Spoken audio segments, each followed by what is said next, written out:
Bueno, ahora sí, ya vamos a empezar. Buenas tardes. Club de Literatura Internacional en Español desde Midland, Texas. Y como decían en mi país y desde cualquier lugar del mundo ahora. Porque pues esta pandemia nos hizo muchas restricciones, pero también nos creó muchas posibilidades. Y una de estas posibilidades es podernos reunir todos desde cualquier lugar, desde la comunidad de la casa, y poder disfrutar buenos temas. Nos hace falta pues el abrazo, la amistad, el grupo de amigos que siempre ha sido y se ha caracterizado el Club de Literatura, pero bueno, después nos desquitaremos de una u otra forma. Para septiembre vamos a estar cumpliendo 25 años, vamos a ver qué sorpresa vamos a hacer para ese evento que no podemos dejar pasar desapercibido, porque pues 25 años no se cumplen todos los días y son muy buenos. Esta charla va a ser grabada, después va a ser postada en nuestro sitio en YouTube que se llama Cile Club. Nosotros vamos a hacer preguntas a la expositora al finalizar. Y ahorita vamos a darle la bienvenida. Mariana va por favor a leer una breve reseña de la doctora. Okay. Hola a todos, gusto en verlos. Entonces, pues la señora Diana Villamizar es una psicóloga con más de 16 años de experiencia en consulta clínica para niños, adolescentes y adultos, así como sus familias.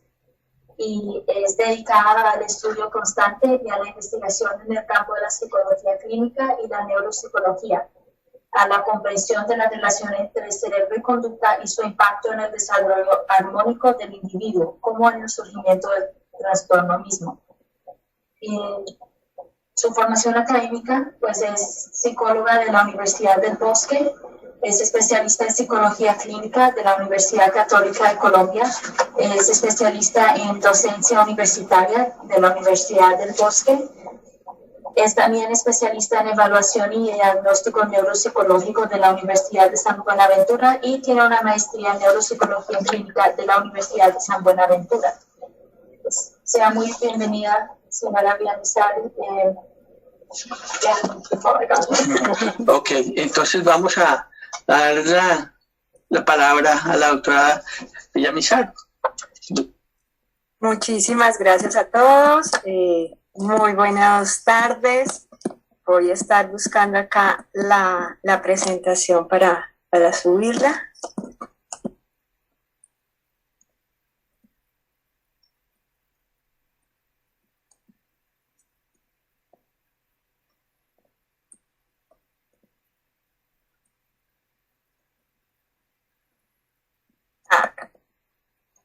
Perfecto. Quiero saber si ya podemos ver la presentación todos. No te escucho, Antonio.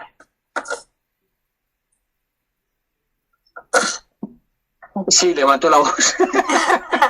Muy bien, listo. ¿Todos se están viendo bien? ¿Me están escuchando bien? Perfecto. Entonces, bueno, bienvenidos a este espacio. Muchas gracias por la invitación. Estaré pues muy atenta a poder llevar toda la información que nos alcance el tiempo y a responder todas sus preguntas.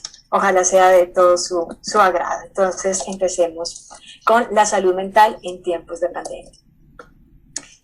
Corría un 2019 y estábamos todos muy tranquilos y ajustados en nuestras vidas, dentro de nuestras rutinas, nuestros hábitos, y de pronto en un lugar que quizás muchos no lo conocíamos, ese Wuhan en China, aparecen unos casos particulares de una neumonía.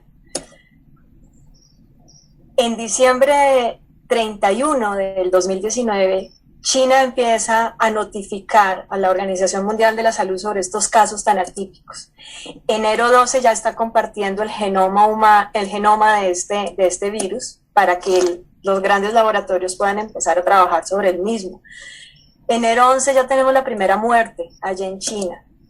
Luego viene enero 11, en primer caso en Tailandia, fuera del país inicial. Enero 24, primer caso en Europa. Enero 31, primer caso en América. Y empezamos a tener una alerta de una emergencia sanitaria internacional importante. Y solamente hasta marzo 11 que se decreta la pandemia. Y aunque si bien ya muchos países estaban dentro de una cuarentena, hasta el 13 de marzo realmente ya se coloca el mundo entero en este confinamiento. Dos nuevas palabras empezamos a tener entonces en consideración: pandemia y cuarentena. Y un pequeño virus que ni siquiera podemos ver ha colapsado todo nuestro sistema. Todo lo que considerábamos que teníamos tranquilo, que estábamos relajados, colapsó absolutamente todo y nos generó un caos, no solamente a nivel económico, laboral, profesional, académico, sino un caos también en nuestra salud mental. ¿Qué será entonces esa salud mental? La salud mental se va a centrar en el bienestar que tiene la persona, que siente la persona, las acciones que debe realizar esa persona para llegar a ese bienestar y todas las áreas de ajuste que debe tener esa persona para sentirse bien con ella misma. Una persona es mamá, es papá, es hijo, es hermano, pero también es trabajador, pero también es estudiante, también tiene una religión. Entonces todas las áreas de ajuste están encaminadas a buscar ese bienestar y ese equilibrio. La salud mental no es no tener enfermedad, no es no tener síntomas. Desde una definición muy humanista, es un proceso de realización, un proceso de proyección, de satisfacción personal, en donde este se da en la medida de las posibilidades y de las capacidades de cada uno de los individuos. Por tal razón, es responsabilidad de cada uno de nosotros tener una buena salud mental. Esto nos permite volver a esas áreas de ajuste y hablar sobre la integralidad del individuo. En psicología esa integralidad va a tener tres conceptos, es biopsicosocial. Cuando nos referimos a la pandemia, la parte biológica claramente estará afectada por la enfermedad misma. Me va a dar, y si me va a dar, será muy malo, me va a dar muy mal, me voy a sentir mal, voy a necesitar una UCI. ¿Será que tengo enfermedades de base que pueden complejizar la situación? ¿Y si muero? Estoy en estos grupos poblacionales de alto riesgo. Entonces, empieza a suceder que desde la parte física biológica empezamos a observar cómo esto empieza a afectar las otras áreas del individuo.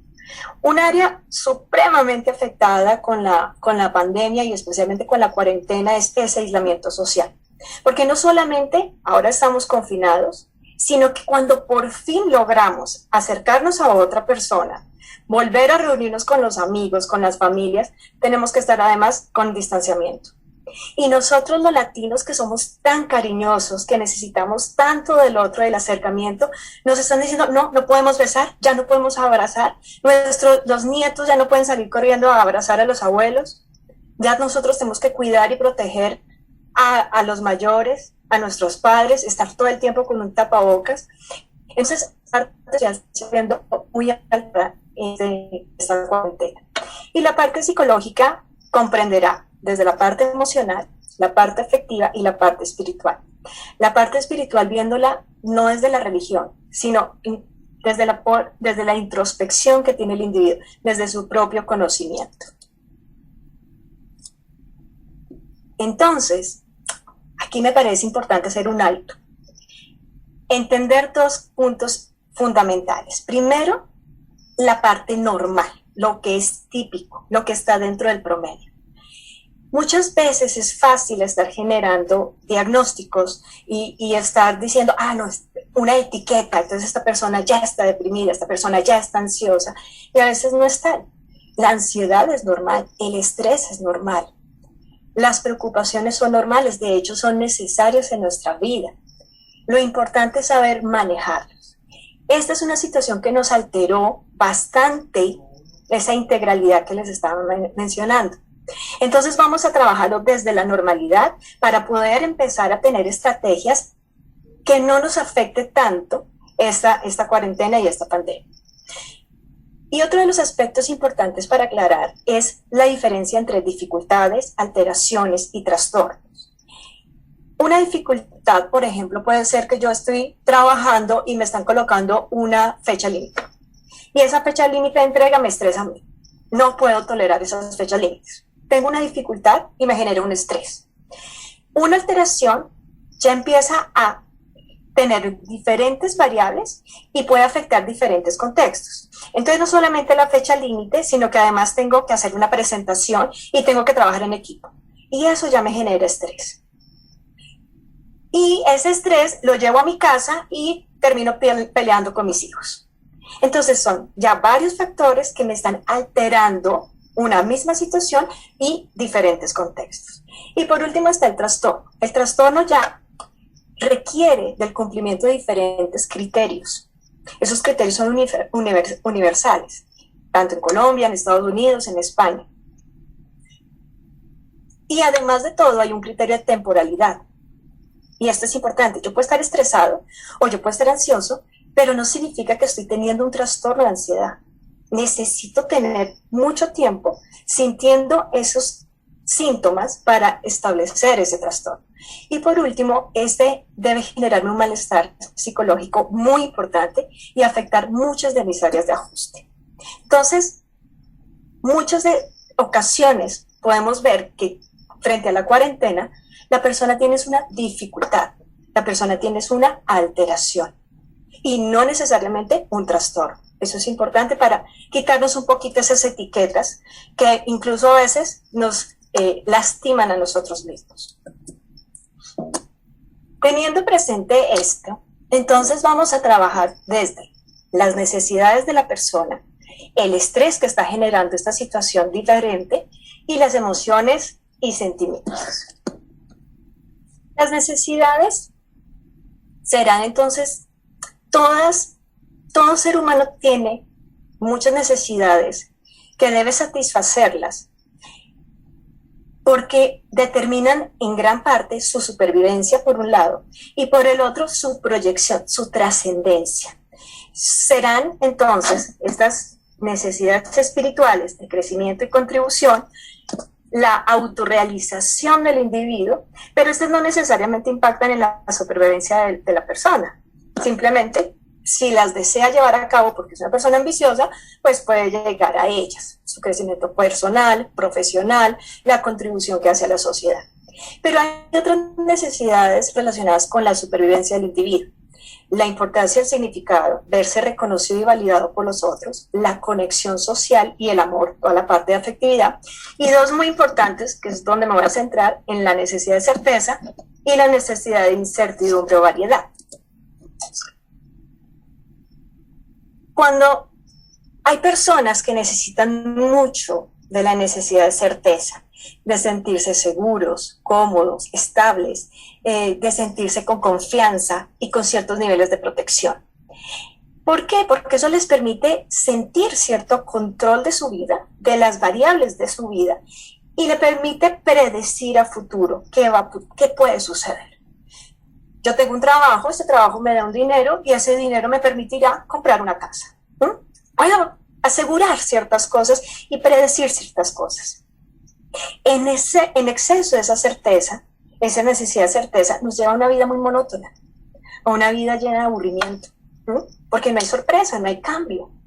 Entonces me vuelve todo muy estable, pero hay personas que necesitan mucho sentirse seguras y mantener esa seguridad, volviéndolas muy inflexibles muchas veces, muy críticas y juzgadoras de lo de afuera, de los demás, para mantenerse en esta situación.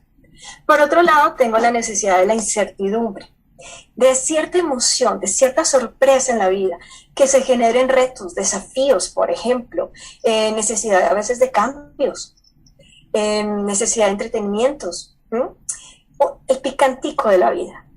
Cuando la incertidumbre es muy alto, entonces la persona se va a sentir que tiene una falta de seguridad, de confianza, donde esa certeza ya está muy bajita para ella y genera mucha inquietud.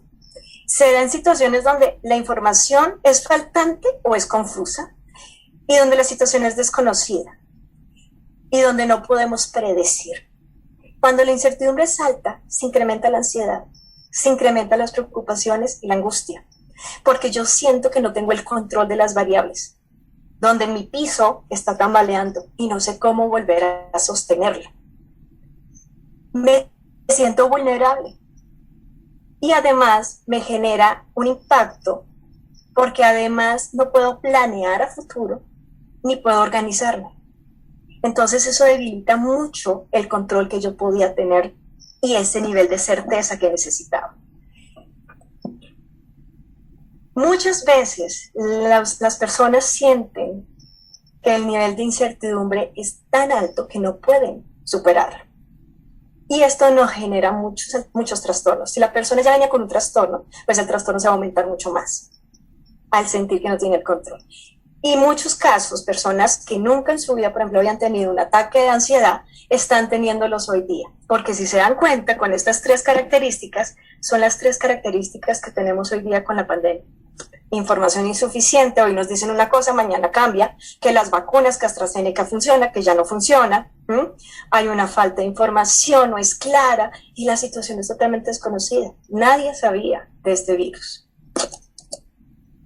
Entonces ese equilibrio entre la certeza y la incertidumbre está desbalanceado, pero hay también diferentes variables y diferencias individuales que tenemos que resaltar.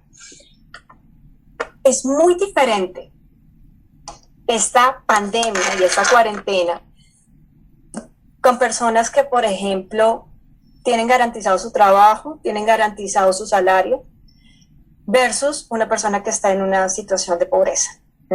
Es muy diferente estar en una cuarentena en un apartamento de 300 metros a uno de 70 y donde vivimos 6, más perro y gato. Es diferente.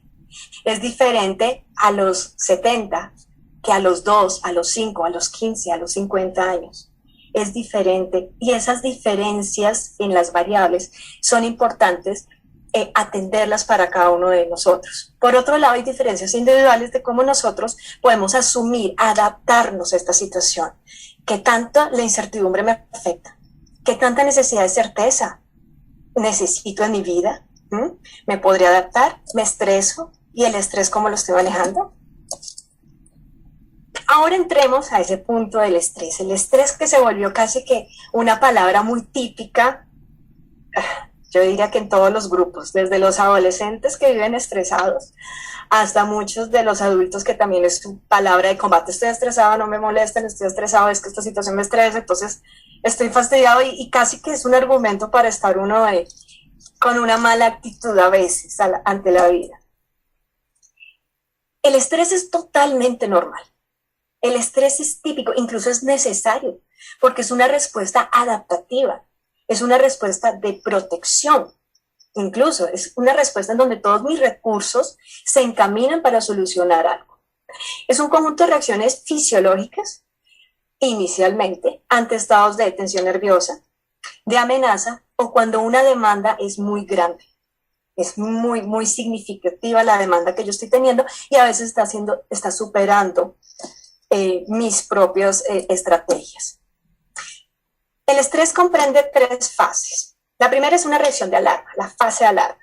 Esta es una respuesta inmediata que yo genero ante esa amenaza, ante ese estrés.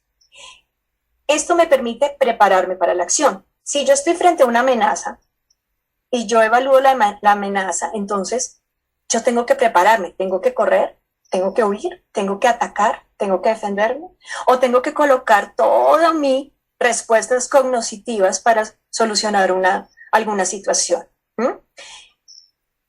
Y por otro lado, pues tiene toda una respuesta del sistema nervioso autónomo. Es decir, por ejemplo, cuando yo empiezo a respirar más rápido, es porque yo necesito más oxígeno, más sangre a mis piernas para correr, a mis brazos para defenderme, o incluso a mi cerebro para ser creativo y dar solución a los problemas. Entonces, esta respuesta es muy típica y es muy normal.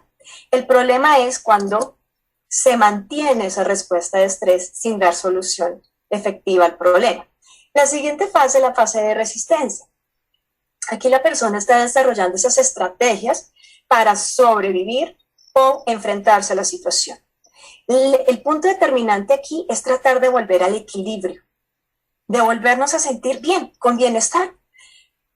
El asunto es que a veces las estrategias pueden ser adecuadas o inadecuadas. Hay personas que para salvar la idea rápido del estrés generan cualquier tipo de estrategias inmediatas a corto plazo, pero solucionan el problema. Listo. El problema es que a futuro mi estrategia ya de pronto no es tan buena o el problema no lo solucioné de manera adecuada. A veces es mejor entregar un poquito más de mis recursos, pero que a largo plazo dé una buena solución a esa situación que está generándome el estrés. Y por último tengo la fase de agotamiento. Aquí es cuando las demandas o son muy altas o yo no he podido solucionarlo. En este momento, en esta fase de agotamiento, es cuando se puede ocurrir desórdenes físicos, desórdenes emocionales o síntomas ya de disfunción mental. Por ejemplo, en desórdenes físicos, migrañas, gastritis, hipertensión, enfermedades autoinmunes, reacciones alérgicas, por ejemplo. En la parte emocional, pues son la ansiedad, la depresión. Las personas se vuelven muy irascibles. Hay una gran frustración y esta frustración e irascibilidad se va a muchos contextos. Entonces discutimos con los compañeros de trabajo, discutimos en el tráfico, discutimos con la familia y empezamos a aumentar nuestra molestia. Y los síntomas de disfunción mental es que el estrés ya se vuelve también tóxico. Las hormonas que están relacionadas con el estrés son tóxicas. Entonces empezamos a tener fallas atencionales, fallas en la concentración, fallas en la memoria. Empezamos a tener dificultades en más errores, aumento de errores, por ejemplo, mayor probabilidad de accidentalidad. También, cuántas veces vamos manejando y de pronto estamos tan concentrados en nuestro problema que no nos damos cuenta que el semáforo ya está en rojo o ya cambió. Estamos con muchísimas dificultades ya también a nivel cognitivo dentro de esa misma disfunción mental por estrés. Entonces el estrés se volverá perjudicial cuando ya no puedo yo recuperar tanto los recursos que he invertido como la energía misma que me ha generado el impacto de esa situación nueva. Como les mencionaba, vamos desde la normalidad hasta el trastorno. Tenemos el estrés agudo. El estrés agudo es el común, el que se da a corto plazo. Es muy cotidiano, es muy sorpresivo. Se da muchas veces cuando no puedo predecir algún evento. No me sonó la alarma en la mañana y tengo junta a las 8 y son las 7:30. Tengo que generar estrategias para lograr llegar a las 8 de la mañana y sortear la situación. Claramente me voy a estresar, claramente voy a tener toda una sintomatología física, pero no me va a generar ningún daño, no me va a generar ningún impacto negativo ese estrés. El problema es cuando el estrés ya se vuelve agudo episódico, por ejemplo. Ese ya es un trastorno. Y son personas que tienen demasiadas demandas en su vida y además de todo, ellas mismas siguen generándose más demandas. Entonces, tanto demandas externas como demandas internas. Son personas que nunca tienen tiempo para nada. Son personas que viven muy desorganizadas, casi que en un caos. Y eso es importante empezar a identificar. Analicémonos. ¿Será que yo a veces tengo muchas exigencias externas, pero además yo también me agrego más? Mi casa tiene que estar tan perfecta, tan bonita, mis hijos tienen que estar tan perfectos y ser tan bonitos hacia afuera. Diferentes situaciones donde uno mismo se genera la tensión. Aquí tenemos dos situaciones. Una persona que tiene el sentido de urgencia, viven afanados todo el tiempo. Como les digo, no tienen tiempo para nada. Son personas que a veces son muy hostiles, ya se vuelven agresivas. Son muy cortantes y las relaciones sociales empiezan a verse afectadas porque se siente como hostil. No tengo tiempo para llamarte, no, mira, ahorita en este momento no te puedo atender. Entonces se vuelve como muy hostil la relación social y tienden a estar muy de mal genio. Son personas más de mal genio. Mientras que el estado de preocupación constante son personas que ya tienden hacia la ansiedad, hacia la preocupación, muy pesimistas. todos los escenarios son catástrofes totales, el mundo es malo y puede ser peor. Entonces, y además de todo, viven buscando darle esas noticias malas a los demás. Entonces, ay, usted se puso esa vacuna, mire que yo acabo de ver en esta cadena de chat que esa vacuna es malísima, y te envían la cadena de chat. Y uno queda como, pero pues, o sea, ¿por qué? ¿Por qué me generas a mí también ese nivel de estrés? Entonces, ellos tienden a compartir su ansiedad y a buscar situaciones que lo pongan más tensos. Miran un montón de noticieros, revisan los periódicos, recortan las noticias, pero es para generarse y mantenerse en este estado de estrés. Y por último tenemos un estrés crónico. Este estrés crónico también está muy relacionado con situaciones tensas que se han dado desde la infancia, malas experiencias, experiencias traumáticas. Y aquí hago un alto, y la importancia de nosotros como padres de ser ejemplos, modelos para nuestros hijos de cómo poder enfrentar el estrés. Si yo cuando estoy estresada grito, golpeo las cosas, tiro la puerta, estoy enseñándole a mi hijo que cuando él esté estresado puede hacer lo mismo. No le estaré enseñando una buena estrategia de afrontamiento, que ahorita los vamos a ver. Entonces ese estrés crónico lo hemos llamado el asesino silencioso, porque la persona se acostumbra a él y no se da cuenta que está estresada y que se mantiene en ese estrés. Siente que no hay fin y que no hay solución eficaz. Entonces empieza a tener desesperanza ante su propia situación. Es terriblemente agotador, terriblemente desgastante y altamente dañino. Aquí es donde nos encontramos muchas alteraciones digestivas, por ejemplo, colon irritado, muchas alteraciones cardíacas. Ya no es solamente la hipertensión, sino de pronto el mismo infarto. Y este estrés está relacionado, por ejemplo, con el desarrollo de cáncer. Entonces es muy importante reflexionar y decir, tengo que hacer un alto y trabajar por el manejo adecuado del estrés. Lo quise colocar, este es un trastorno de estrés postraumático, porque hemos visto que a lo largo de las epidemias del mundo, la epidemia respiratoria aguda del 2003, la de la influenza del 2009, incluso la del ébola del 2016, hubo un aumento importante de estrés postraumático en las personas. Más o menos de entre el 20 y el 50% de la población empezaron a desarrollar este tipo de trastorno. ¿Qué grupos en especial? Los grupos trabajadores de salud, las personas que se vieron directamente relacionadas con el virus y las que han tenido pues, un impacto bien negativo del virus en sus vidas. El trastorno por estrés postraumático es cuando yo estoy frente a un evento en donde yo siento que mi vida está en riesgo, en alto riesgo, en un nivel de peligrosidad muy alto.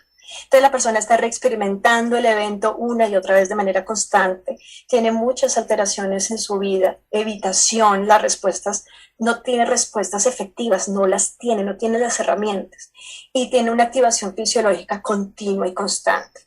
Lo dejo acá porque me parece importante que si nosotros empezamos a reconocer algunos de estos síntomas, es importante atenderlos muy a tiempo, porque es muy típico que empecemos a verlos.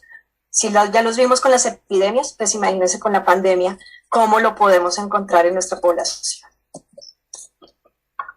Por otro lado, tenemos la parte de la emoción y el sentimiento.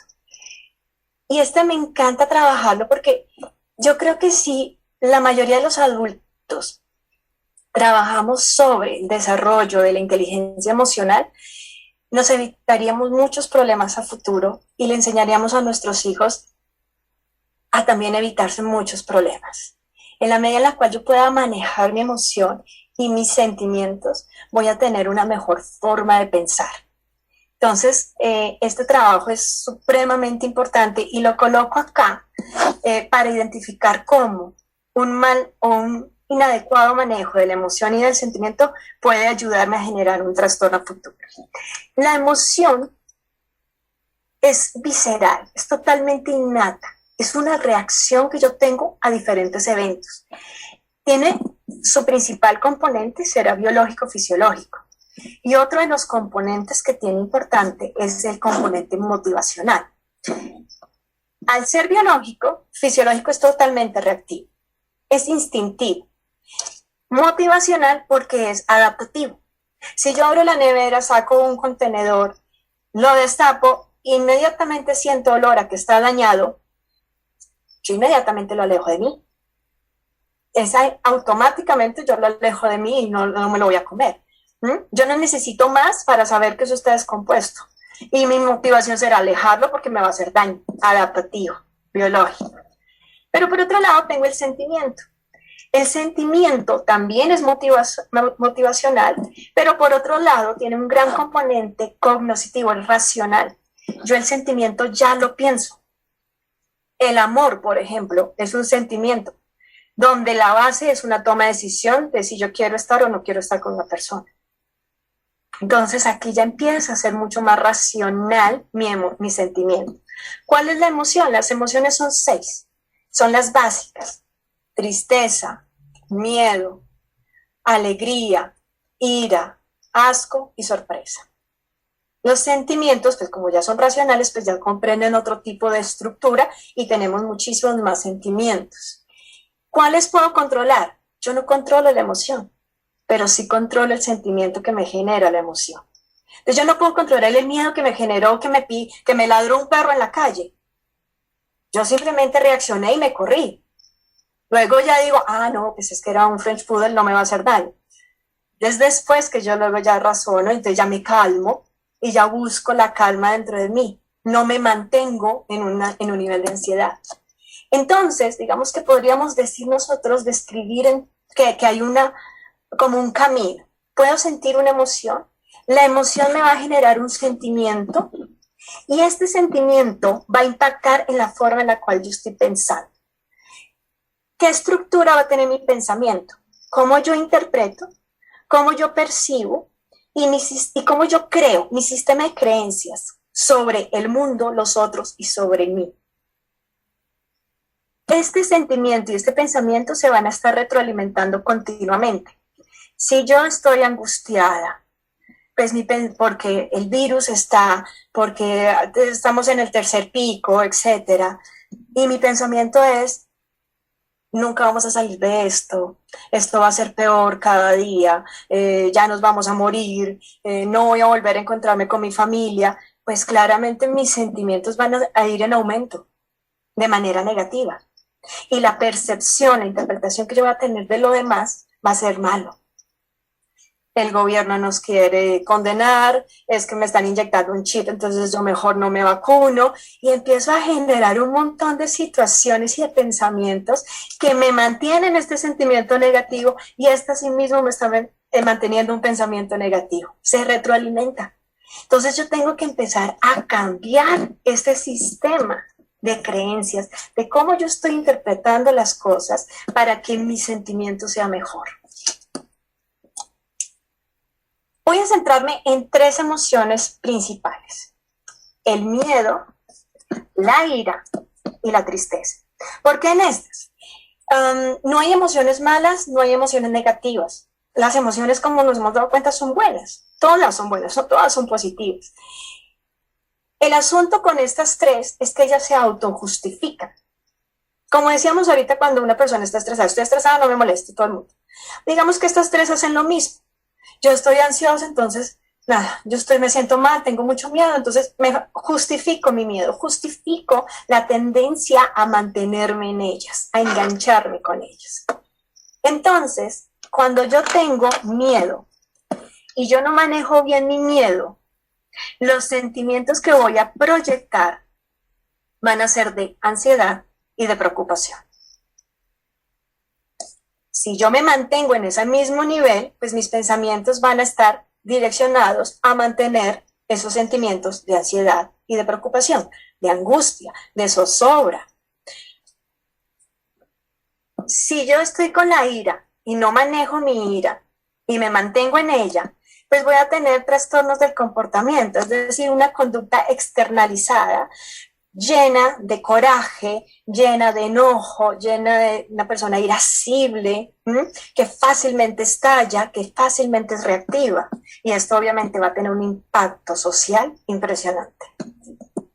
Si yo estoy triste y me mantengo triste y no lo puedo solucionar, pues mi sentimiento, ¿cuál va a ser? El de depresión, el de angustia también, el de desesperanza, por ejemplo. Entonces va a generar un impacto muy, muy negativo en mi estado de ánimo. Hay factores psicosociales cuando hablamos de las diferencias individuales que es importante tener en cuenta. Ya habíamos hablado de la parte social, la desconexión social está afectando mucho a los más pequeñitos porque están en todo el desarrollo de sus habilidades sociales, porque para ellos el juego es fundamental en su desarrollo cognitivo, por ejemplo. Está afectando a los más jóvenes, a los adolescentes, a los adultos jóvenes, porque pues están viendo que no pueden salir, que no pueden estar con su grupo de amigos, y su grupo de amigos es su grupo de identidad. Entonces eso se está viendo muy afectado a este grupo. Y otro grupo que también la ha pasado muy mal con esta desconexión social son los adultos mayores, especialmente adultos mayores que ya de pronto están solos en su casita y pues claramente no poder salir, no poder socializar, no poder ir a la iglesia, no poder ir a estos grupos o reunirse con la familia, pues tiene un impacto muy fuerte. Estas dos situaciones, pandemia, cuarentena, nos ha generado una percepción de agobio intenso, un agotamiento importante, porque además hay un incremento de cargas sustancial. La señora que venía a ayudarme con el aseo ya no viene. Entonces no solamente tengo 2 hijos, me convertí en profesora de niños, me convertí sigo trabajando, mirando a ver cómo trabajo a través con estas redes, sino que además tengo que hacer desayuno, almuerzo, comida, lavar, organizar, y tengo muchas más, a veces mucho más cargas de lo normal, de lo que era cotidiano, y eso obviamente incrementa mi nivel de estrés. Una situación que hemos visto muy interesante es que ha habido un aumento de la obesidad. Pues claro, estamos en casa muy relajados y estamos picando, es más fácil. El problema es que el aumento de la obesidad trae como consecuencias problemas en la autoestima de la persona, problemas físicos claramente, e incluso problemas en las relaciones de pareja. Entonces es importante tener presente esto del aumento de la obesidad, porque además está generando un efecto muy negativo porque estamos dejando de hacer ejercicio o de tener actividades de ocio recreativas importantes. Una situación que se está dando mucho en los grupos jóvenes y los muchachos que están terminando colegio que están en la universidad son las alteraciones en su proyecto de vida, en el sentido de vida. A veces no saben si seguir con esa carrera o no. Si de pronto echan para atrás, si de pronto congelan semestres, si de pronto cambian, y además porque empezó a surgir como una intención de muchas personas diciendo, no estudies lo que te gusta, estudia lo que te va a dar trabajo. Entonces, las pasiones de la persona pues se están viendo también afectadas en pro de que de conseguir dinero, porque es lo que necesitamos. Entonces, hombre, a mí me gusta el arte, no, pero no estudie arte, no se vaya por ese lado, necesitamos algo que produzca. Entonces, estas situaciones también se están viendo muy intensificadas a raíz de la cuarentena. Las personas empiezan a sentir que todos sus autos hablo autoestima, autoconcepto, autoimagen, autorrealización, autonomía se está viendo afectada. Personas que perdieron, por ejemplo, su trabajo y que a raíz de esto pierden sus casas y tienen que, por ejemplo, terminar viviendo con otros familiares, pues toda esa parte de responsabilidad con la familia los está afectando muchísimo, especialmente a los hombres. Entonces, el nivel de estrés que se está viviendo en este desarrollo y mantenimiento de los autos se ve muy alta. Una de las situaciones muy preocupantes es el aumento del alcohol, del consumo del alcohol en casa, especialmente también en los hombres. También en los juegos de azar. No sé si escucharon una noticia hace poco de un japonés que terminó suicidándose porque empezó a apostar demasiado y terminó perdiendo millones. Y fue tal su desespero con 33 años que pues terminó suicidándose frente a esta situación. Porque la pandemia, la cuarentena ha generado que se aumente el consumo de alcohol, el consumo de sustancias psicoactivas y los juegos de azar. Otra de las situaciones frente a las personas que han perdido el trabajo es la disminución en su calidad de vida y la percepción de que su calidad de vida se ha visto muy afectada. La pérdida no solamente laboral, sino los mismos duelos que han tenido que hacer muchas personas al perder muchas situaciones, duelos que a veces no se han logrado realizar de manera eficaz, porque no podemos estar asistiendo a los rituales que antes estábamos acostumbrados a hacer. Saber y ver que personas han muerto por el virus también nos genera un impacto en nosotros. ¿Será que me va a pasar? ¿Será que me va a tocar? Hemos tenido esas alteraciones espirituales y la dificultad para acceder a servicios precisamente porque pues, no se puede. Entonces el hecho de no poder ir a una iglesia, y para mí es importante confesarme, ir a la misa, etcétera, y no poder hacerlo afecta también muchísimo a la persona y su dinámica. Y hay dos vertientes importantes como factores psicosociales que son muy importantes tenerlos presentes, y es la pobreza, que obviamente se ha incrementado, personas que han perdido sus negocios, por ejemplo, y la violencia dentro de los hogares. Entonces se ha incrementado mucho la violencia de género, por ejemplo, y el maltrato a los niños. A veces puede ser porque hay una alteración en ese adulto, pero otras veces es porque el nivel de estrés es también bastante alto y no se está manejando correctamente. ¿Qué hacer entonces frente a esta situación? Vamos a tener presentes tres aspectos. Uno, las estrategias de afrontamiento. Las estrategias de afrontamiento serán todas las estrategias, las herramientas que tengo yo desde la psicología para poder enfrentarme a una situación que me genera típicamente estrés. ¿Qué tipo de estrategias son? Por ejemplo, la más importante, confrontar. Si yo evito, si yo escapo, si yo me distraigo y hago como un distanciamiento del problema, no va a funcionar. Yo necesito enfrentarme a la situación que me está provocando estrés, que me está provocando ansiedad, que me está provocando tristeza. Necesito enfrentarla y conocerla. Planificar la situación, organizarme con la situación, tener autocontrol de lo que veíamos de mis sentimientos, de cómo yo estoy interpretando y percibiendo las cosas, tener un nivel de aceptación también de responsabilidades. Bueno, cometí un error, la embarré en algo, entonces, ¿cómo debo yo enfrentarme a ese error? Y estar reevaluando positivamente lo que yo estoy haciendo. ¿Mi estrategia es adecuada? ¿Realmente estoy ayudando, estoy favoreciendo o no? Otro de los aspectos fundamentales es tratar de mantener la red de apoyo, tanto social como familiar. Estarnos llamando, hacer este tipo de charlas, de interacciones, y conectarme con mi familia, conectarme con mis amigos y no dejarlos, como hablaban ahorita, de estamos llamando a una persona a ver cómo está, será que está enferma. Esto es muy importante, tratar de mantener esa red de apoyo. Y una de las palabras que ahorita está muy en fulgor es la resiliencia. La resiliencia quiere decir todas las formas que yo estoy utilizando, cómo yo estoy generando mis recursos para enfrentarme a situaciones realmente traumáticas, catastróficas o de estrés.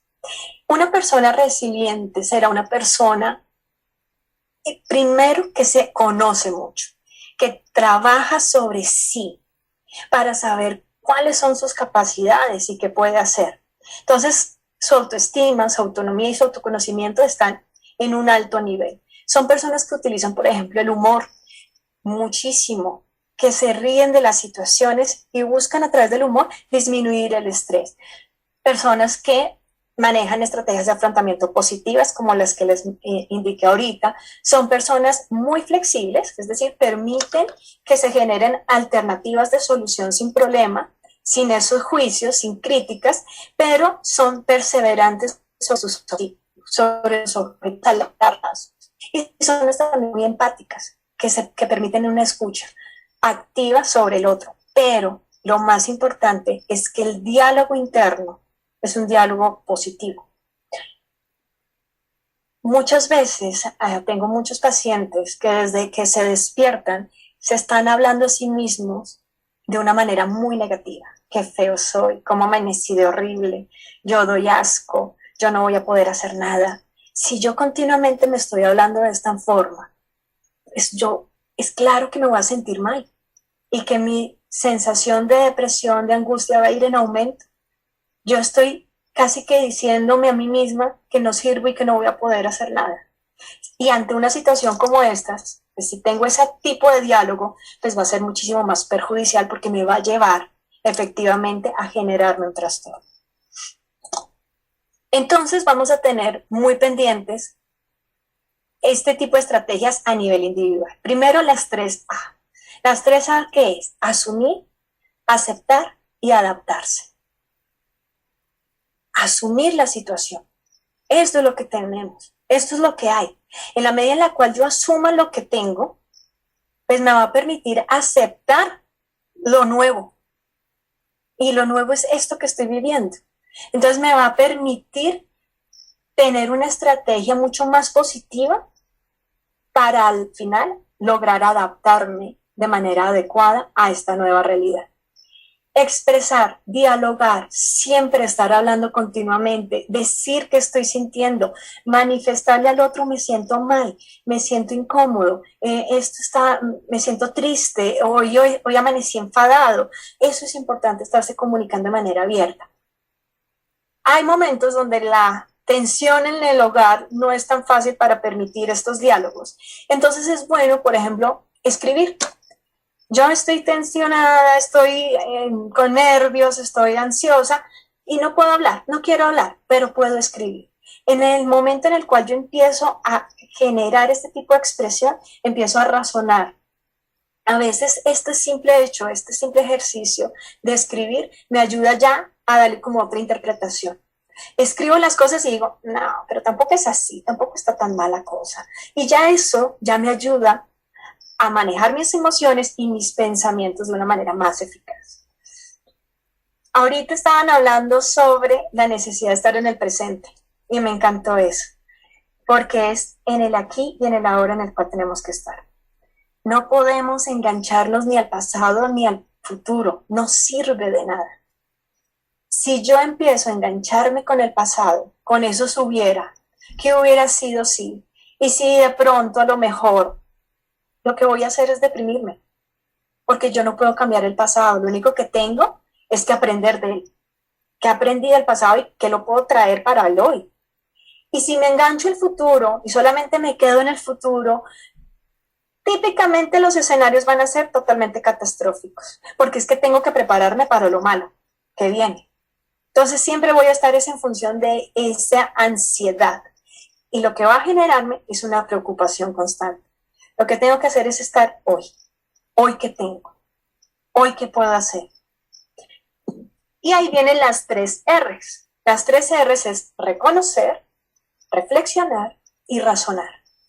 Reconozco mi emoción, reconozco mis pensamientos, reflexiono sobre ellos, reflexiono sobre mi situación actual y qué voy a poder hacer, cómo voy a razonar sobre ellos, ¿para qué? Para que al final pueda generar esto. Solución de problemas y toma de decisiones. Ok, perdí mi trabajo por la pandemia. Bueno, ¿qué voy a hacer? ¿Qué recursos tengo? ¿Qué necesito para volver a mantener una estabilidad, para tratar de volver al equilibrio que hablábamos al inicio? Pero para ello necesito trabajar todo esto desde mi individualidad. Otro de los aspectos que nos van a servir desde la individualidad es mantener el control en lo que más podamos en nuestras seguridades y en nuestras certezas. Para esa necesidad de certeza, tratar de aumentarla un poquito. Tratar de que esa incertidumbre no sea tan grande. Bueno, no he perdido el trabajo, ok, pero tengo trabajo, pero no sabemos qué va a pasar, ¿cierto? Entonces voy a estar ahorrando un poquito por si acaso hay una situación complicada.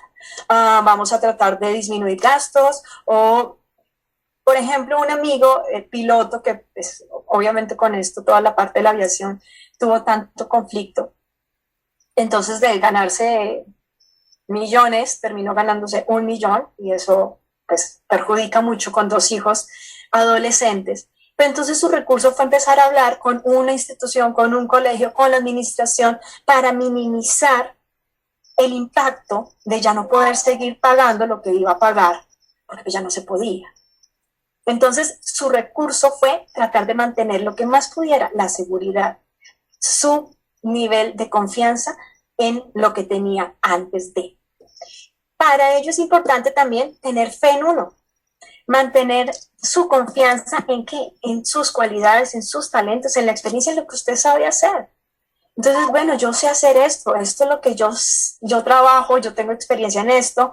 Hay personas que terminaron desempleadas, pero saben hacer galletas. Y a través de la virtualidad están vendiendo cajitas de galletas. Y les está yendo bien, porque confío en que esta habilidad, este talento que lo tenía para los fines de semana, ahora hoy día lo puedo tener de manera regular como un trabajo. Todas las actividades como el yoga, la meditación, la espiritualidad son muy bienvenidas y son necesarias. Incrementar las actividades de ocio, salir a caminar. Cada vez que veamos el sol, pegarnos al solecito porque eso nos sirve. Conectar con la naturaleza. Tratar de mantener en la medida de lo posible los hábitos y las rutinas que teníamos. Hay familias que han colapsado porque, por ejemplo, tienen hijos en edades escolares, pero entonces ya no tienen que ir al colegio. Entonces empezaron a estar más relajados con los horarios. Entonces son niños que se están acostando a las 10 o a las 11, incluso a veces hasta las 12 de la noche, y al día siguiente es terrible para despertarlos. Entonces, no, tratemos de mantener las rutinas y los hábitos en la medida de nuestras posibilidades. La técnica de respirar de manera profunda, especialmente cuando estemos frente al miedo, frente a la ira, frente a la tristeza. La respiración nos conecta y nos invita o nos permite contener los sentimientos negativos. El ejercicio lo puse en mayúsculas y lo resalté. En cuanto más podamos hacer ejercicio, más sano va a ser para nuestro cuerpo. No en términos físicos solamente, sino que nuestro cerebro se alimenta de oxígeno. Entonces, en la medida en la cual yo hago este ejercicio aeróbico, estoy facilitándole a mi cerebro poder atender, poder memorizar, poder concentrarse, poder oxigenarse y dar solución a diversos problemas y disminuir el estrés. Ya en familia podemos utilizar estas estrategias. Lo que les mencionaba del diálogo es muy importante. Poder hablar, poder decir las cosas sin necesidad de terminar en una discusión. Incrementar actividades de familia, la cocina juntos, jardinería. Hay muchas actividades que permiten disminuir el estrés y que faciliten que estemos un poco más unidos. Lo que les mencionaba también de mantener las rutinas, el respeto a los espacios es importantísimo, porque acá estamos todo el tiempo todos juntos. Entonces, si no sabemos dar el espacio al uno o al otro, pues vamos a terminar en conflictos. Y muchas veces es necesario establecer nuevas reglas de convivencia. Como yo les mencionaba, quizá la señora que venía a ayudar en el aseo ya no está, pues la carga no puede estar en una sola persona. Necesitamos que los demás, todos los miembros del hogar, empiecen a ayudar en casa. Eso también es muy importante porque somos todos los que estamos funcionando como equipo, como sistema en un hogar.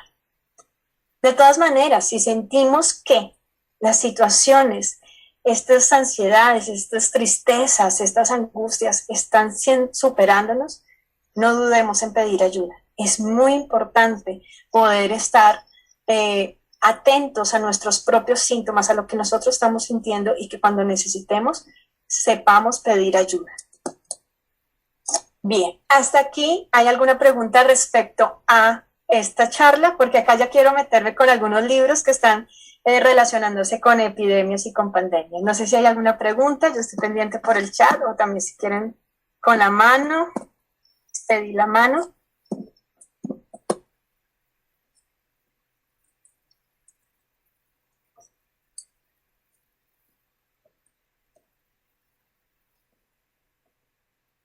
No creo que no hay ninguna pregunta. Bueno, entonces, pues nada, como esto es un grupo de literatura, me pareció muy interesante revisar qué había.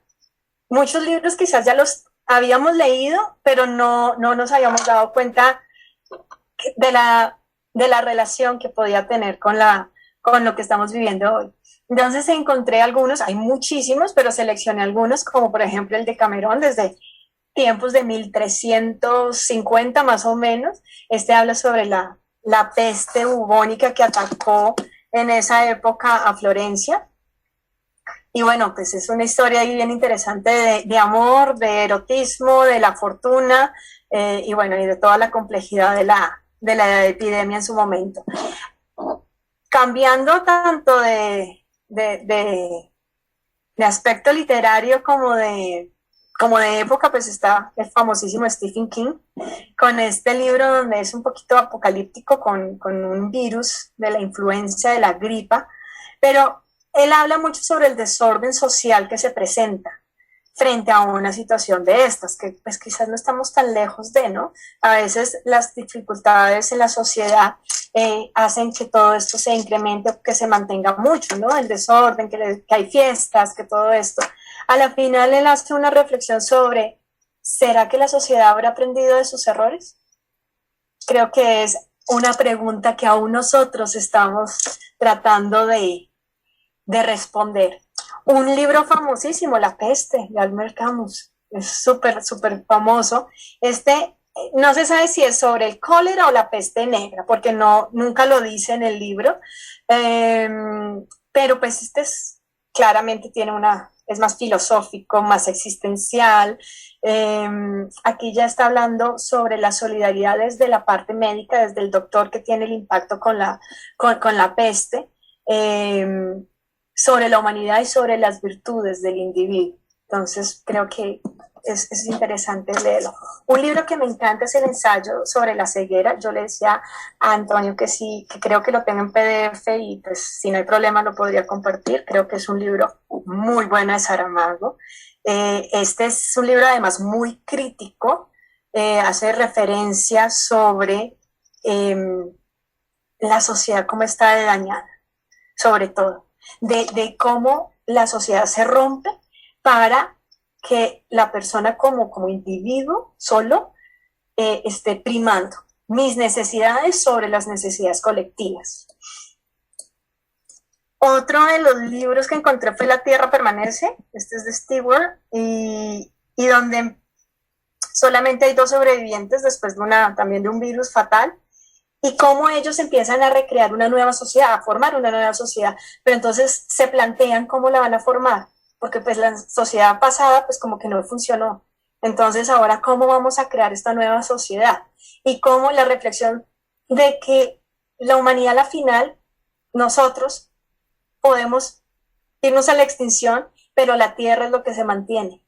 Entonces, ¿qué vamos a hacer para tratar de mantenernos un poco más en este mundo? ¿Qué correcciones tendríamos que hacer de nuestra sociedad?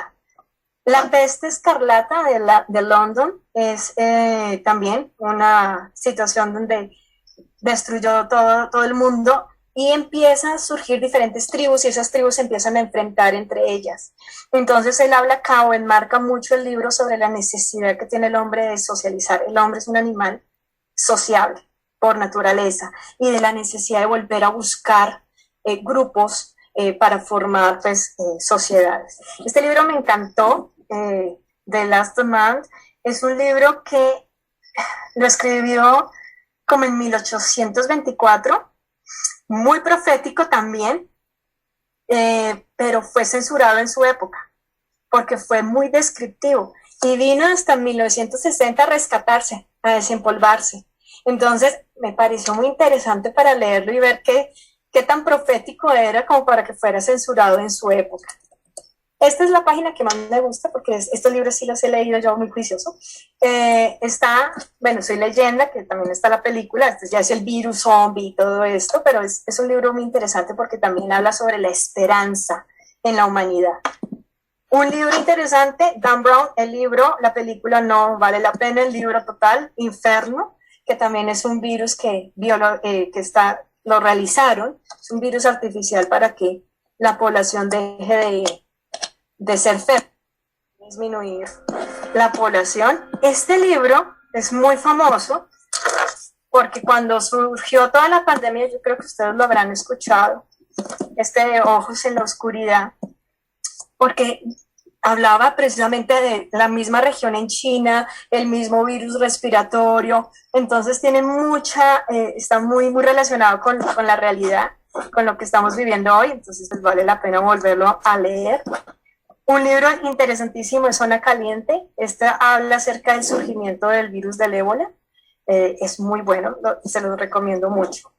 Y pues obviamente no podía faltar nuestro Nobel, Gabriel García Márquez, con El amor en los tiempos del cólera, que es un libro casi que obligado de academia.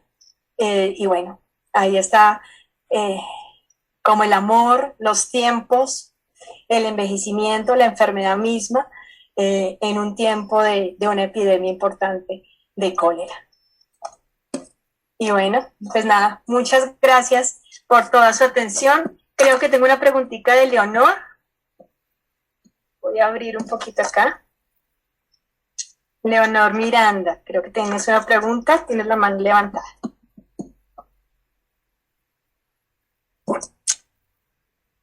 No te escuchamos, Leonor. Doña Leonor tiene que quitar el micrófono. Está en mute.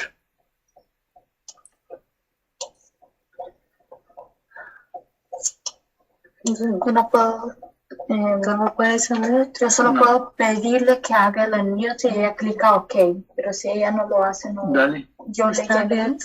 Ok, no se pudo. Doña Leonor, ¿puede clicar encima del micrófono? Es que ya está en el teléfono, a lo mejor se le fue la mano, yo creo. No. Pero sí estaba hablando.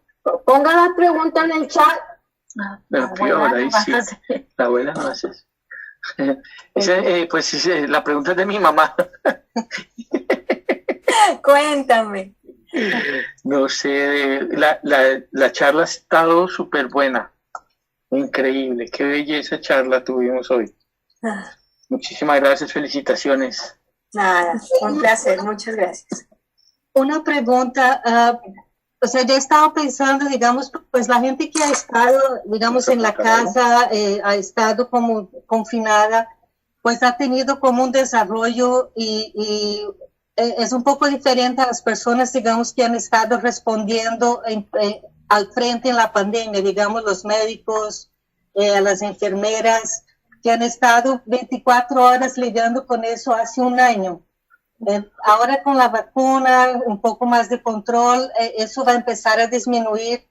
¿Cómo esa gente va a poder manejar ese tiempo que fueron 24 horas a volver a tener un tiempo que ya pues no sabían? Además, manejar todo eso que han visto y las decisiones que han tenido que tomar en sus trabajos. O sea, ese nivel de estrés va a ser un nivel de estrés, o sea, tuvieron un nivel de estrés directo durante un año, ahora va a empezar a bajar un poquito, pues esperamos que sí. Confiemos, sí. Pero ese manejo psicológico, o sea, va a ser como un manejo de estrés postraumático para las personas. Así es, sí. Claramente tú lo acabas de interpretar muy bien.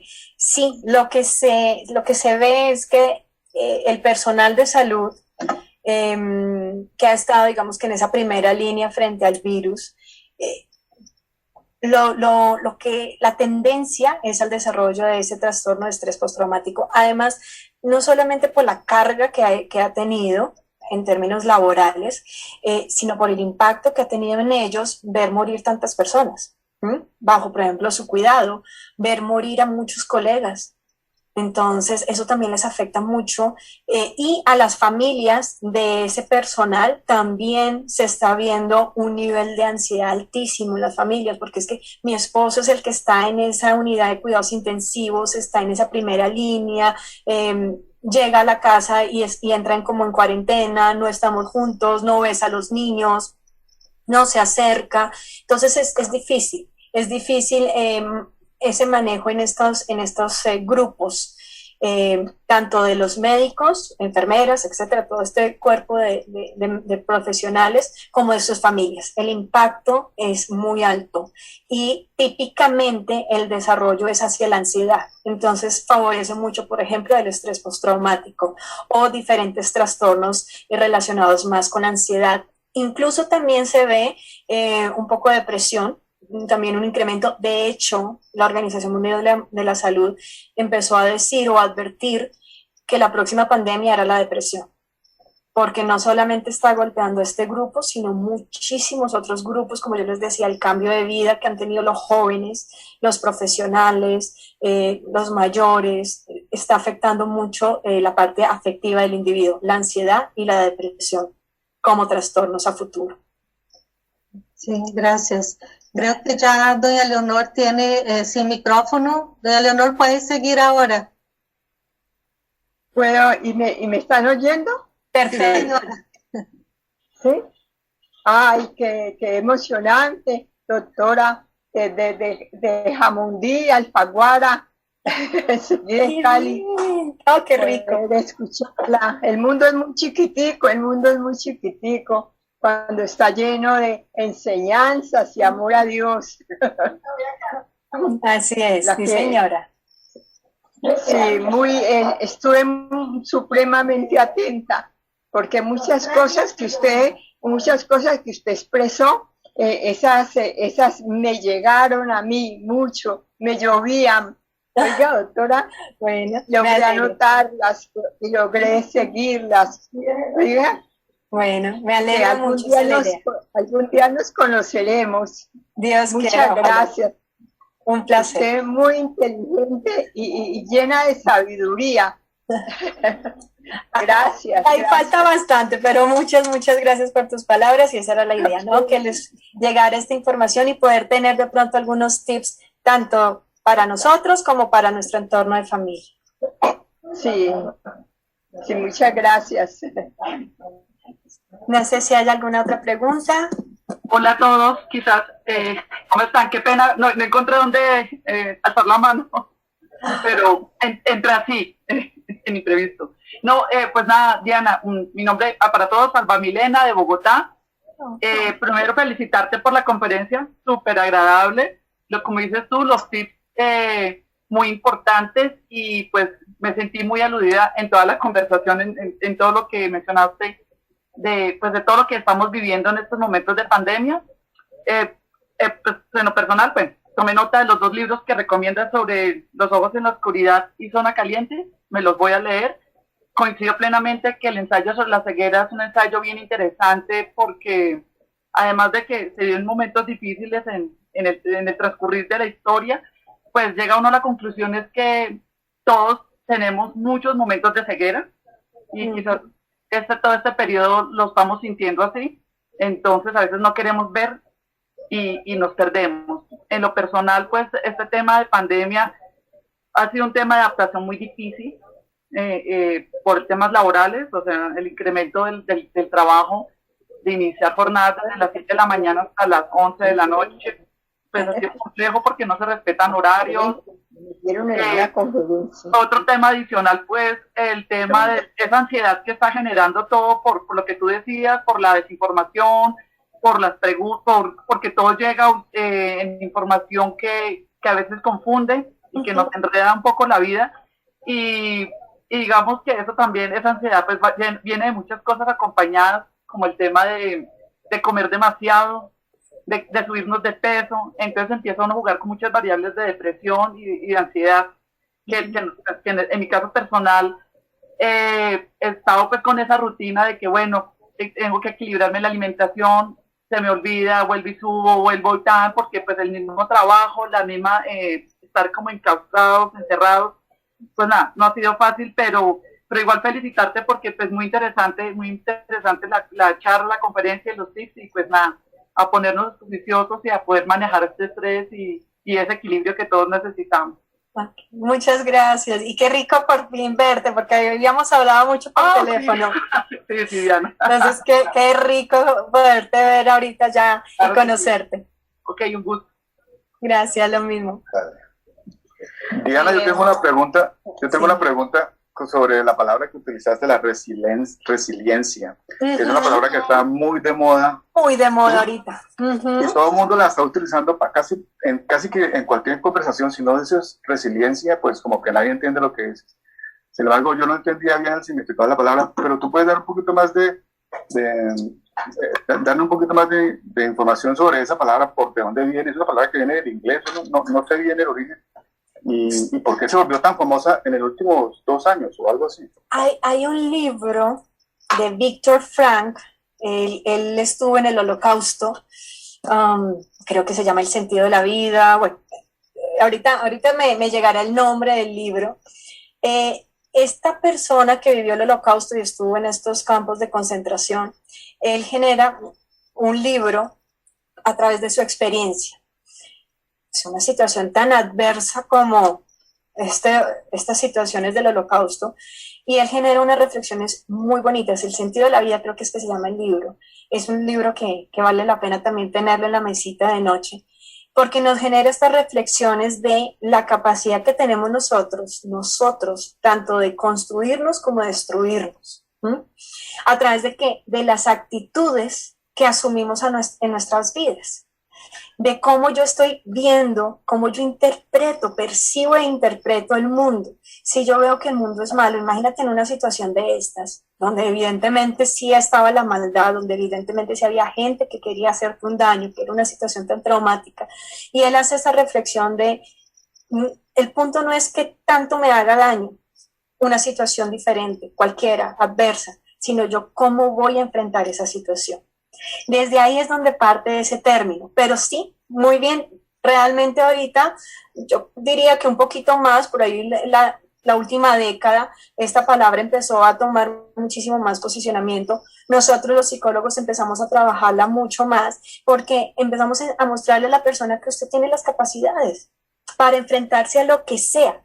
Lo que necesita es confiar, confíe, conózcase. ¿Qué capacidades, que era como yo les mencionaba en alguno de los tips? ¿Qué capacidades tengo? ¿Qué talentos tengo? ¿Cuáles son mis cualidades? ¿Qué conocimiento yo tengo que es mío, que es propio, que mi experiencia hace que yo pueda venderme al mundo? Entonces es un poco ese trabajar sobre sí mismo. Mira que uno de los tips que se daban ahí era ese diálogo interno. Cómo yo mismo me hablo a veces y eso afecta cómo yo me percibo. Entonces, si el mundo es negativo, los otros son negativos y yo también me percibo como negativa, pues voy a generar una sola linecita para estar mal, sentirme mal y mantenerme quizás ya a puertas de un trastorno, por ejemplo, de depresión. Entonces, sí, este es un término que últimamente lo hemos estado trabajando mucho, sacando mucho adelante, pero dentro de todo un trabajo no es solamente un punto que podamos trabajar de manera exclusiva. No, mira que está muy encaminado con ese sistema de creencias que muchas veces tenemos que cambiar desde la psicología para que la persona pueda adaptarse mejor y manejar mejor su estrés, su ansiedad, sus emociones. Entonces es un punto más de trabajo, no es exclusivo, no es solito, no está separado, tiene que estar integrado. ¿Sí respondo a tu pregunta, Freddy? Sí, Diana, gracias por elaborar sobre la pregunta, gracias. Nada, con gusto. Igual, Diana, como para complementar un poco a Freddy, igual desde el campo en que yo siempre me he desempeñado como ingeniera ambiental, es un concepto, la resiliencia también desde el origen de la biología, de cómo los ecosistemas, el medio natural, tiene su capacidad de recuperarse ante una degradación, ante problemas de contaminación. Entonces también ese concepto emerge mucho también desde la biología y digamos que en esa época, pues como ingenieros ambientales, pues aprendimos y entendimos ese concepto, obviamente desde lo ecosistémico, de los recursos naturales y del medio ambiente, y cómo un ecosistema, cuando tú lo intervienes, lo deforestas o lo afectas, él mismo tiene su propia capacidad de recuperarse. Pero obviamente también entiendo la sensación de Freddy en términos de que es un término que se ha venido, perdónenme la expresión, como prostituyendo, porque digamos ya lo sacan de contexto, porque pues se va perdiendo y ya lo manosean tanto que en todos los temas ya políticos, no sé, pues temas como que uno dice, bueno, ¿por qué lo llevan así? ¿Sí? Pero en mi opinión es un término bellísimo, es un concepto que denota mucho significado. Pero bueno, este era un tema como complementario desde mi perspectiva, como ambiental. Buenísimo, porque eso no es como uno se reconstruye a veces. Ante la adversidad, cómo uno puede cambiar y mejorar. Mira, el libro se llama El hombre en busca de sentido. Es como se llama el libro, de Viktor Frankl. Para que lo puedan buscar, es muy bonito. Un libro muy lindo. El hombre en busca de sentido. Sí, yo quería hacer una pregunta con respecto al carácter. Nosotros tenemos el carácter latino y debido al miedo y a lo que estamos viviendo, es probable que se resista un poco. ¿Cómo ve la psicología el futuro de ese mismo carácter? En términos de esa sociabilidad tan afectada. Claro, correcto. Nuestro carácter, que es reunirnos, Amable. tocarnos, todo eso, durante mucho tiempo de imposiciones que eso no se llevan a cabo, evidentemente vamos a estar tocados.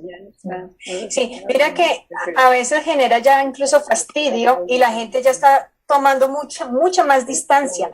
Mira que, por ejemplo, algo que se ha observado es que cuando se sale a la calle ya hay un nivel de prevención altísimo. Entonces las personas como que ni me acerques, ni te acerques, ni me toques, ni me mires, ni respires cerca a mí. Entonces, al inicio costó mucho. El coste que tuvo en términos sociales, esa amabilidad, ese cariño que hay de los latinos, ese acercamiento y la necesidad del contacto. Nosotros vivíamos de beso, de abrazo con las personas. Hubo mucha resistencia inicialmente. Ya ahora lo que se está viendo es una tendencia más como un rechazo, como que tú te mantienes de todas maneras ahí, te acercas, pero un poquito lejos. Creo que la dinámica va a verse afectada en términos sociales. No creo que vaya a ser tan rápido que podamos volver a retomar, sobre todo, repito, en ciertos grupos. Los jóvenes estamos viendo, es que los jóvenes también tienen un sentido de invulnerabilidad impresionante, entonces a ellos no les pasa nada, entonces a veces llegan a tener un poquito de conductas de riesgo, entonces van a fiestas, hacen fiestas, estamos cerquita, nos quitamos el tapabocas, pero hay otros grupos, quizás mayores, o incluso en los niños, que tú estás viendo un distanciamiento, que ellos mismos están generando ese distanciamiento. Los niños, por ejemplo, salen a la calle y son supremamente juiciosos con su tapabocas, con su lavada de manos, con su alcohol constante, y con los otros niños van diciendo, no, pero espérate, tú allá, tú no, esta es mi agua, no te la comparto, no, pero este es mi lápiz, no te lo puedo dar, o espérate, lo lavo en alcohol y ahora sí te lo paso. Entonces, los chiquitines, entonces, estoy hablándote desde los 3 años en adelante, están ya casi que teniendo dentro de su cognición todo este desarrollo de bioseguridad, y creo que eso va a impactar mucho en las generaciones a futuro. Esa parte, porque se lo están interiorizando de una forma muy buena, por un lado, pero pues a veces también muy ansiosa, ¿no? Entonces, sí, me imagino que eso trae angustia de vez en cuando, ¿cierto? O sea, miedo a algo. Sí, además porque los chiquitines pues están bombardeados de información, ven al adulto también preocuparse, entonces el adulto ve la noticia y dice, caramba, subieron los casos, que esto, que lo otro, y el niño empieza a decir, bueno, los niños clarísimo, hablan del coronavirus con una claridad impresionante, pero salen a calle y a veces tienen mucha angustia, entonces toque la puerta, por favor, ¿dónde está el alcohol? Y andan echándose ese alcohol continuamente, entonces también uno como adultos tenemos que bajarle un poquito a ese nivel de ansiedad en los chiquitos, porque pues son niños que es necesario que se ensucien, que se suban al pasamanos, que coman tierra, que estén más tranquilos, pero eso sí se está viendo un cambio muy importante desde los chiquitines.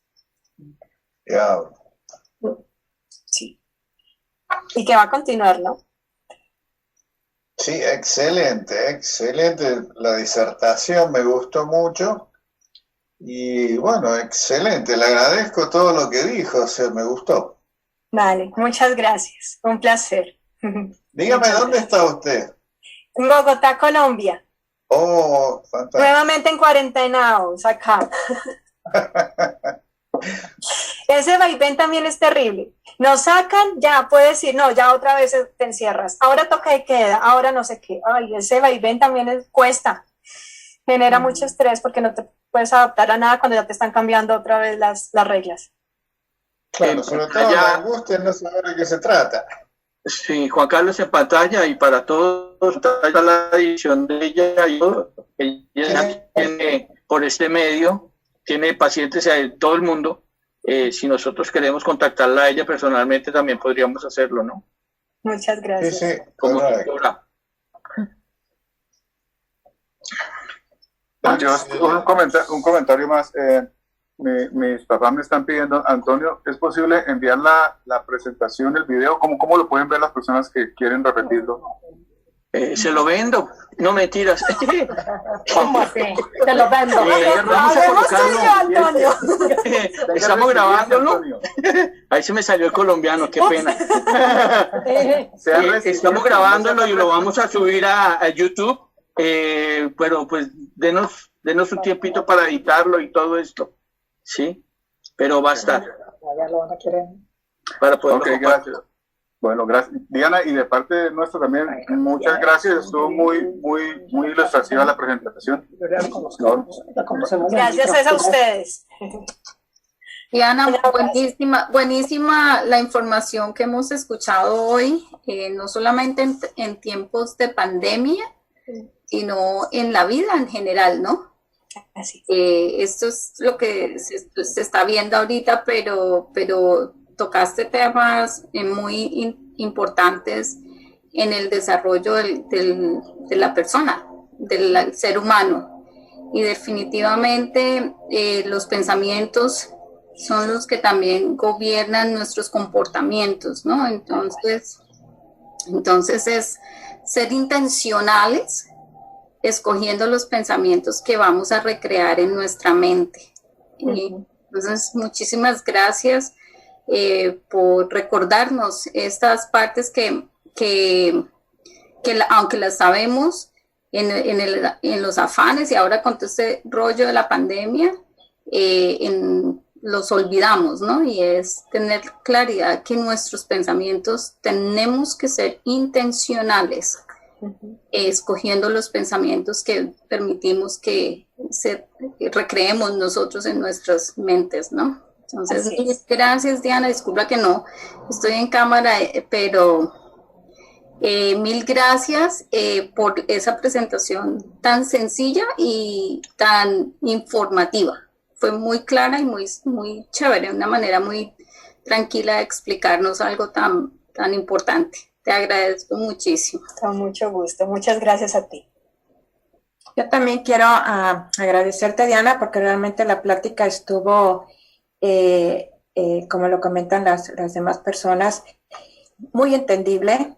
Creo que todos estamos viviendo de una u otra manera todo lo que tú lo has comentado y le seguimos, porque está sucediendo también, que yo creo que vamos a platicar en un futuro de esto, personas que ya hemos sido vacunadas, personas que ya estamos un poco más seguras, el reincorporarse, si es la palabra, de nuevo a las actividades. Está costando trabajo por comentarios que he escuchado, ¿no? Entonces yo creo que esta va a ser otra parte y otra solicitud para otra plática. ¿Qué va a pasar el después, verdad? ¿Cómo nos vamos a ir adaptando? El tener confianza de nuevo, en salir a la calle y retomar nuestras actividades, ¿no? Porque está costando trabajo. Volver a Te agradezco muchísimo, los libros también, ya tengo unas anotaciones ahí. El de Saramago, muy buena recomendación, ese lo leí hace algún tiempo, pero los demás ya los tengo anotados. Muchísimas gracias, Diana. Qué bueno, qué rico, me alegra.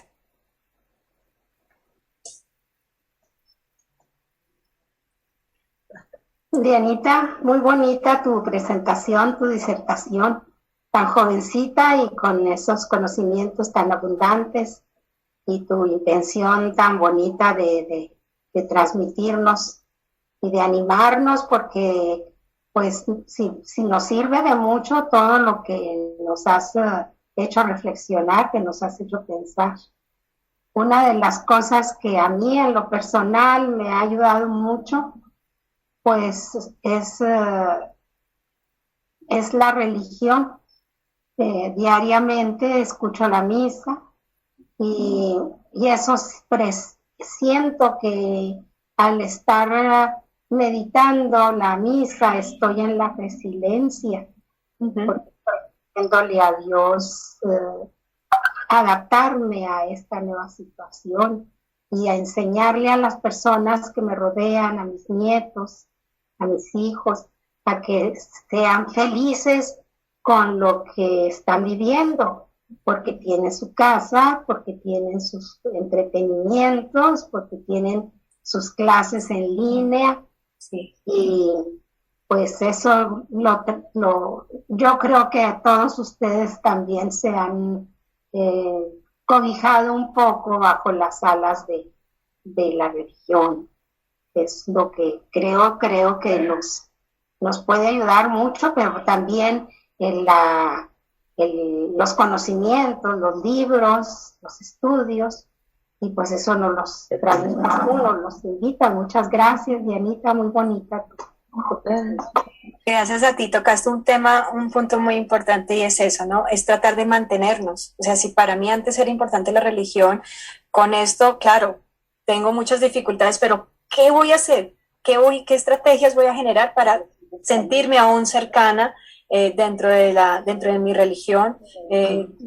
Y la confianza, ¿no? No es solamente confianza en uno, en sus capacidades, sino confiar también en algo más grande que nos estará cuidando y nos estará apoyando, confiando en él en este momento. Así que es un buen punto el que has tocado. Son estrategias de afrontamiento de la religión. Esa parte de introspección, de meditación, son estrategias de afrontamiento. Así que bienvenidas.